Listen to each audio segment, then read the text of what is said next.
That's incredible. How many users do you have? We've had about 250,000 to date, and we've got about kind of 10 to 12,000 regular users a month. So. And where do you find that distribution?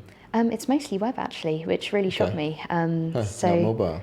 Yeah, Interesting. I think it's because people are still at that phase where they're happy to browse on the mobile, but they're not quite comfortable enough to buy on it.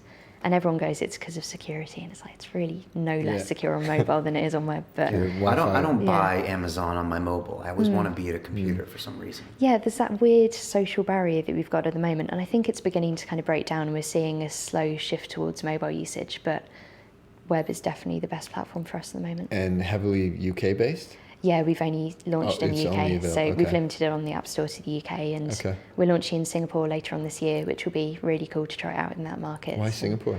We were approached by Singtel, who are a telecoms company over there, and they also do kind of media provision and that kind of thing. So they heard about Snap and wanted to run a trial. So yeah, we'll be in Singapore and then hopefully the rest of Asia by the end of the year. So. How many staff do you have?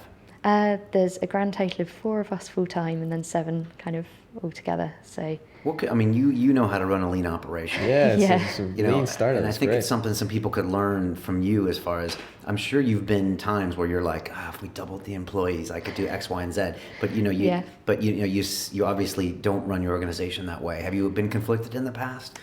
Yeah, I'm normally conflicted when I've worked a 20-hour day and I'm going, why am I doing this to myself? But I really, really like running a lean startup because I think people feel really empowered in their own kind of job role and they are really owning that bit, and I don't like to interfere. But you do get bitten by it once in a while when you normally say to investors, well, we've done this with 7 people and imagine if you invested. But then they can look at other companies who have had 3 million investment, a tech team of 19, and that automatically seems a bit more threatening, even though we've achieved slightly more or in different areas.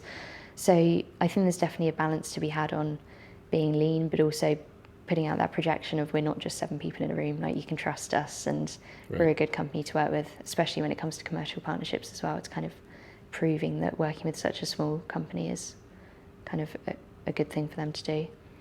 Yeah, it's weird. I mean, when you hear the number of staffs, you make all these preconceived assumptions, don't you? Yeah, someone came in for a meeting the other day and they went, oh, where are the rest of the team? I thought you had about 50. I was like, nope, it's just us, it's fine. But I'm also notoriously stingy, so people have laughed at me for that all my life, so I'm hoping it's paying off now. I get a frugal feeling from Jenny, you know. There we go. She's like, she runs like a serious shop there. I buy awesome presents for people, but apart from that, very Is stingy. that why you started your visual search with fashion? Because you're always searching for the best deal? Yeah, exactly. I was properly shopping on a student budget at the time, and I just didn't get why I was always going to the same shop. So if I wanted to buy something cheap, I was always going to Primark. If I was kind of treating myself, I'd go into like Topshop, Zara, Mango, and I kind of got myself into this style rut in a way. And then you read fashion magazines and you see all these amazing brands that you didn't know existed. So yeah, it just seemed like a really good way of discovery and on the cheap. So. Yeah.